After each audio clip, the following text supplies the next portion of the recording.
இந்த பிரபஞ்சத்தையே நான் எக்ஸ்பீரியன்ஸ் பண்ணுறேங்கிறது ஞானம். ஏன்னா என்னோட அனுபவம் மாத்திரம்தான் எனக்கு தெரியும். நல்லா எனக்கு இருக்கிற சுகம், எனக்கு இருக்கிற ப்ராப்ளம், எனக்கு இருக்கிற சரீர பிரச்சனை, அதெல்லாம் எனக்கு ஒரு ஒரு இண்டிவிஜுவலுக்கு தனித்தனியாக அனுபவம் இருக்குது. ஆனால் இந்த தனித்தனி அனுபவமே உண்மை இல்லை. நம்ம என்ன நினச்சிருக்கோம், என் அனுபவம் எனக்கு உண்மைன்னு நினைக்கிறோம்.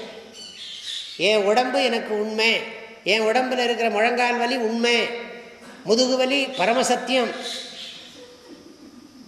என்ன. அப்புறம் இருக்கிறதெல்லாம் வேறு, எதுவும் இந்த சரீரத்துக்கு வேறு இன்னொரு கிரகம் வேறு சரியில்லைங்கிறான், அது வேறு சத்தியமாக இருக்குது. அதுக்காக நான் சனிக்கிழமை இந்த காரியம் வேறு பண்ணிகிட்ருக்கேன், இன்னொரு ஹோமம் வேறு பாக்கி இருக்குது.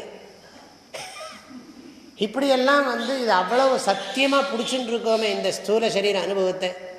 இன்பம் விழையான் இடும்பை இயல்பென்பான், இப்படித்தான் இருக்கும். செய்கிறேம்மா செய்ய மாட்டான்.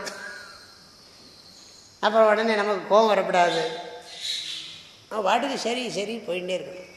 என்னோட பிரச்சனையை நான் சொல்கிறேன், அப்படி உங்களோடது என்ன, இது என்ன பெரிய இது சாஸ்வதமாக என்ன. அந்த எண்ணம் பலமாக இருக்கணும். நமக்கு அது இல்லாததுனால தான் என்ன ஆகுதுன்னா ரொம்ப ஆழமாக டீப்பாக ப்ராப்ளம் வந்துடுறது. அது வரக்கூடாது. வாழ்க வள்ளுவம், வளர்க மனிதநேயம்.